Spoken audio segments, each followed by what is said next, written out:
आकांक्षा Dubey suicide case में Varanasi police ने इस केस के मुख्य जो आरोपी हैं समर सिंह को आज इसी कोर्ट में पेश किया और इसके बाद लगभग 10 मिनट की पेशी के बाद कोर्ट ने उनको न्यायिक अभिरक्षा में भेज दिया। 14 दिनों की न्यायिक अभिरक्षा दी गई है और इसके बाद पुलिस इनको सीधे यहां से लेकर चौकाघाट जेल गई है, जहां पर वो 14 दिनों तक रहेंगे।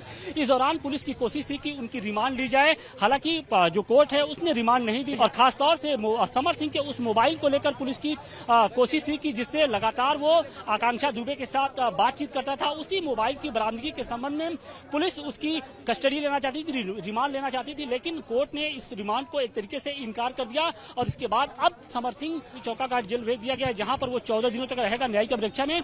और अब इसके बाद ही 14 दिनों के बाद ही अब इस मामले को लेकर जो पुलिस है वो पूछताछ कर सकती है। हालांकि पुलिस को यह अधिकार है कि बीच में भी वो कोर्ट के सामने रिमांड को लेकर एक बार फिर से जा सकती है, लेकिन जो फिलहाल जो हमें जानकारी मिल रही है उसके मुताबिक अब 14 दिन के बाद ही जो पुलिस है वो उसको एक तरीके से रिमांड पे ले सकती है। इसके पहले हमने देखा था कि समर सिंह को गाजियाबाद के राज एक्सटेंशन जो इलाका है वहां से गिरफ्तार किया गया था। उसके बाद उसको आज सुबह लगभग 5 बजे के आसपास वाराणसी लाया गया, जहां पर उसे पुलिस लाइन में रखा गया था और इसके बाद दोपहर तकरीबन 2 बजे के आसपास उसको जिला अस्पताल में लाया गया, जहां पर उसका मेडिकल किया गया और उसके बाद उसे कोर्ट में पेश किया गया।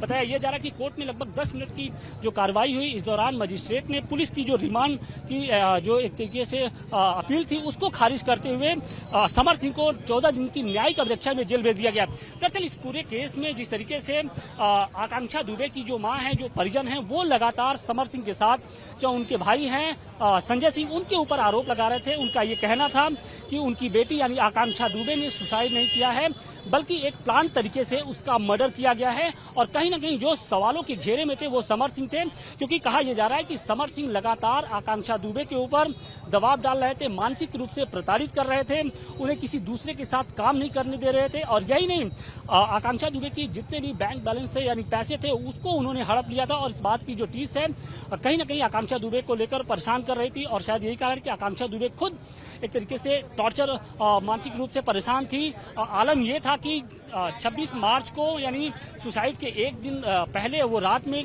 पार्टी करती है, उस पार्टी में वो काफी नशे में थी, बताया यही जा रहा है। और इसके बाद जब वो होटल में लौटती है तो उस दौरान वो इंस्टाग्राम पे लाइव आती है और साथ ही लाइव आने के दौरान वो फूट कर रोती है। हालांकि उसने समर सिंह का नाम नहीं लिया, लेकिन जिस तरीके से वो रो रही थी उससे जो उसके समर्थक थे, उसके फैन थे, वो भी हैरान थे कि आखिर ऐसी क्या बात हो गई कि देर रात अचानक आकांक्षा दुबे लाइव आती हैं और उसके बाद फूट कर रोने लगती हैं। और इसी के बाद 26 मार्च को सुबह 10 बजे जब होटल सारनाथ स्थित उस होटल का कमरा खुलवाया गया जिसमें आकांक्षा दुबे ठहरी हुई थी, तो अंदर का जो भी दृश्य था वो हैरान करने वाला था। आकांक्षा दुबे एक फंदे से लटकता हुआ जो उनका शव था वो मिला और इसके बाद से उनके परिजन भी यहाँ पर पहुंचे थे और उसके बाद से ही लगातार समर सिंह और उनका जो भाई है वो सवालों के घेरे में था। फिलहाल पुलिस ने इस मामले में सारनाथ थाने में धारा 306 के तहत मुकदमा दर्ज किया है, लेकिन जो आकांक्षा दुबे के परिजन हैं वो ये कह रहे हैं कि ये सिर्फ आत्महत्या नहीं है, बल्कि एक सोची समझी रणनीति के तहत उनकी बेटी की हत्या की गई है। अब फिलहाल समर सिंह अगले 14 दिनों तक वाराणसी के जिला जेल में रहेंगे और इस दौरान इसके बाद ही अब आगे की जो कार्रवाई है वो हो पाएगी।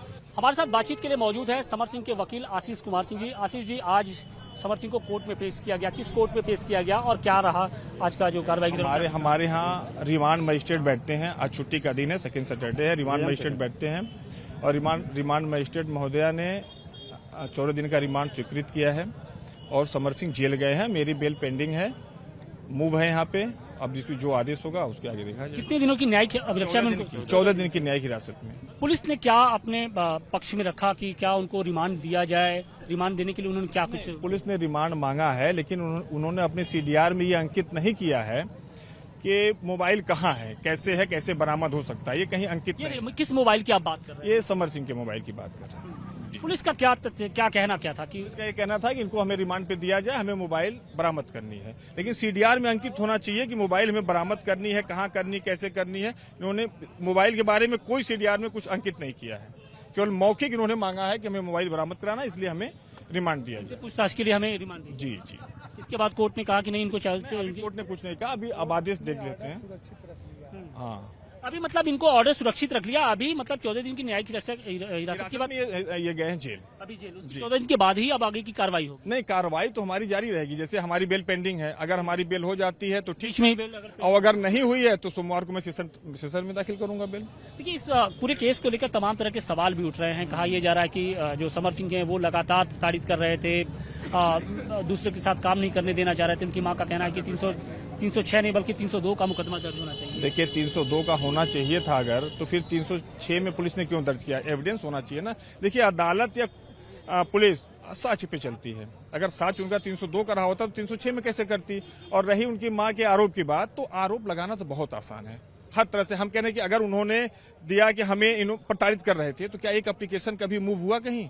किसी थाने पे, किसी चौकी पे, किसी पुलिस अधीक्षक के यहाँ या कमिश्नर के यहाँ कोई मूव हुआ? कार्रवाई हो ना हो, मूव होना चाहिए था ना। अगर हो तो दिखा दे, वो कोई साक्ष्य उनके पास नहीं है।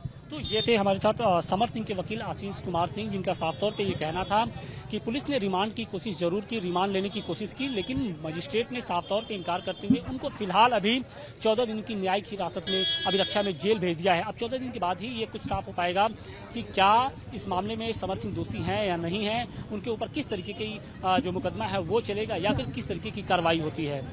वाराणसी से अधिकेश के साथ आशुतोष सिंह, टाइम्स नाउ नवभारत।